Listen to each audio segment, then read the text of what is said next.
बड़ा कुंड खोला हुआ है, खड़ा हुआ है परमात्मा के द्वारा, ईश्वर के द्वारा। यह जो हवन कुंड बना हुआ है, पेट कवि साहब कहते हैं इसमें दाल स्वाहा, घी स्वाहा, भात स्वाहा, दही स्वाहा, रसगुल्ला स्वाहा।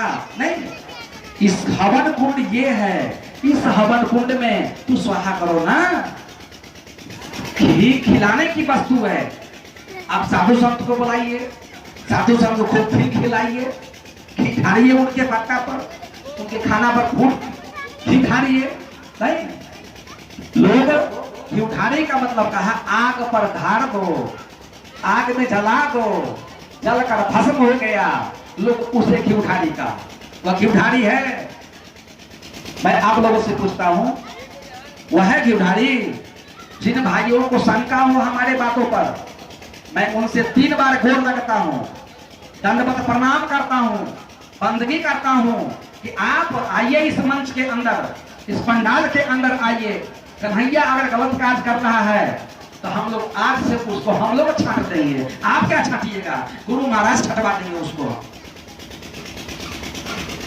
सदगुरु कबीर कहते हैं कि भाइयों, घीढारी का मतलब होता है अपने से श्रेष्ठ को, अपने यहाँ जो अतिथि आए हुए हैं जिसको हम कुटुंब कहते हैं, नहीं, ऐसे अतिथियों को बुलाकर खाना में परोसकर खूब किलो घी ढालिए उसे खाना में। उसका नाम है घी ढारी, घी ढारी, घी को ढारिए खूब। नहीं तो घी ढारी का अर्थ आपने उल्टा समझ लिया, आग में जला देना घी ढारी है, वो घी ढारी है। बुलाइए जिन पंडितों को बुलाना बुलाइए अभी। आप हमारे राजा बाबू डरते रहते हैं, मैंने इनको कहा कि आप जिन पंडितों को मानते हैं उनको बुलाइए, फीस हम जमा करेंगे उनको।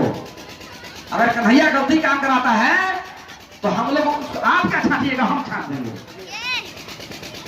सदगुरु कबीर कहते हैं बिनु सत्संग विवेक न होई, बिनु गुरु कृपा के सुलभ न सोई। जब तक हम सत्संग को नहीं सुनेंगे, सत्संग को नहीं जानेंगे, सत्संग नहीं करवाएंगे, खूब भंडारा ही खाते रहेंगे, उससे ज्ञान नहीं होने वाला है। भंडारा खाते खाते कितने गोसाई दुनिया से चले गए, लेकिन ज्ञान नहीं हो पाया। जिस दिन ज्ञान आपके अंदर हो जाएगा, जिस दिन आपके अंदर प्रकाश हो जाएगा, उस दिन आपके अंदर अंधेरा दूर हो जाएगा, अंधेरा समाप्त हो जाएगा। अभी हमारे कन्हैया जी बड़का बड़का बल्ब डाल दिए हैं, क्यों? इजोत होगा, रोशनी होगा। नहीं, सदगुरु कबीर कहते हैं ज्ञान मीन्स रोशनी। आपके अंदर रोशनी नहीं है, अंधेरा छाया हुआ है, इसका मतलब है आपको गुरु से ज्ञान नहीं हो सका। बड़े बड़े विद्वान लोग फंसे हुए हैं, बड़े बड़े जज साहब, कलेक्टर साहब, बीडीओ साहब, सब लोग फंसे हुए हैं इस अंधविश्वास में। आपने कभी विचार नहीं किया? सदगुरु कबीर कहते हैं विचार करिए। आप लोग रामचरितमानस पढ़ते हैं, लेकिन पता नहीं रामचरितमानस तो पढ़ते हैं लेकिन ज्ञान नहीं हो रहा है। रामचरितमानस के बालकांड में बाबा तुलसी लिख रहे हैं, शंका तो पढ़िए तो कम से कम। आप रामचरितमानस में नहीं खोज पा रहे हैं तो हम लोग जो कहते हैं उसको नोट कीजिए, पढ़िए उसको कम से कम। बाबा तुलसी कहते हैं बंदहु गुरु पद कंद, कृपा सिंधु नर रूप हरि, महामोहतम कुंद, चासु बचन रवि करण कर। बाबा तुलसी कहते हैं कि हे मानव, हे ज्ञानियों, हे विद्वानों, हे पंडितों, आप क्यों संसार में भ्रमण कर रहे हो? क्यों 35 करोड़ देवी देवता के फेरी पड़े हुए हो? बंदहु गुरु पद कंद, कृपा सिंधु नर रूप हरि। बाबा तुलसी कहते हैं नर मीन्स आदमी, हम लोग नर के रूप में बैठे हुए हैं। बाबा तुलसी कहते हैं नर के जो रूप में हमारे हरि हैं अर्थात गुरु हैं, इनकी कृपा अथाह सागर है, समुद्र है, सिंधु की तरह है। इनकी कृपा आप मानव पर हो जाएगा तो आपको संसार से कल्याण हो जाएगा, आपको 33 करोड़ के फेरी में पड़ने की जरूरत नहीं है। बाबा तुलसी कहते हैं। लेकिन रात दिन हम रामचरितमानस को पढ़ते हैं, ज्ञान नहीं हो रहा है, इसका मतलब मात्र आप पढ़ते हैं, समझ नहीं पा रहे हैं उसको। कब समझेंगे? जब गुरु के द्वारा आपको सत्य ज्ञान मिलेगा, सत्य राह मिलेगा, सत्य बात मिलेगा, विवेक मिलेगा, संस्कार मिलेगा, तब तो उसको जान पाइएगा आप। तो कविता की तरफ पढ़ लेते हैं। श्री गुरु चरण सरोज राजा निज मन मकुर सुधार अपरनो रघुवर विमल रसो जोदायक फल चार। ये तो कविता हो गया।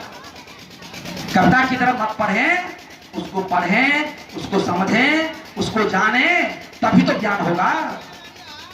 तुलसी ने बहुत सुंदर बात लिखा, इस मानव का कल्याण अगर होगा, वेद से नहीं होगा, पुराण से नहीं होगा, शास्त्र से नहीं होगा, भागवत से नहीं होगा, रामायण से नहीं होगा, गीता से नहीं होगा, पुराण से नहीं होगा, क्या से होगा?